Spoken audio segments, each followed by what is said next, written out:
இந்தியாவிலேயே சிறந்த மருத்துவ கட்டமைப்பு உள்ள மாநிலம் தமிழ்நாடு. பாஜகவுடைய தமிழிசை சவுந்தரராஜன் ஒரு கேள்வி வச்சிருக்காங்க.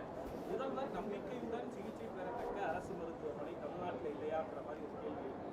அவருடைய முதுகை அவர் திரும்பி பார்த்துக் கொள்வதில்லை. அவருடைய தகப்பனார் போற்றுதலுக்குரிய குமரி ஆனந்தன் அவர்கள் நோய்வாய்ப்பட்ட போது எந்த மருத்துவமனையில் அனுமதிக்கப்பட்டிருந்தார்? வானகரத்தில் இருக்கின்ற அப்போலோவில் தான் அனுமதிக்கப்பட்டிருந்தார். கடைசி நாட்களில் சூர்யா தனியார் மருத்துவமனையில் தான் அனுமதிக்கப்பட்டிருந்தார். இதையெல்லாம் மறந்துவிட்டு பேசுகிறார். ஏன் அவருடைய கணவர் எந்த மருத்துவமனையில் பணியாற்றி கொண்டிருந்தார்? அப்போது ராமச்சந்திரா மருத்துவமனையில் தான் பணியாற்றி கொண்டிருந்தார். அவர் அரசு மருத்துவமனையில் பணியாற்றி கொண்டிருந்தார்.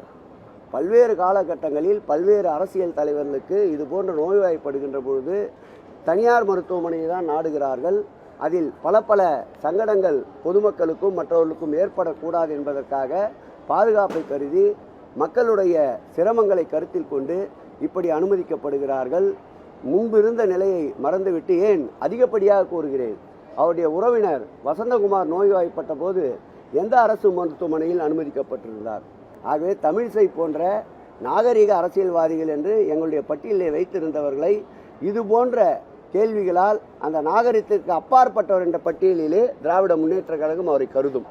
பிளே ஸ்டோர் மற்றும் ஆப் ஸ்டோரில் இருந்து பாலிமர் செயலியை QR கோடு மூலம் பதிவிறக்கம் செய்யுங்கள். செய்திகளை உடனுக்குடன் பெறுங்கள்.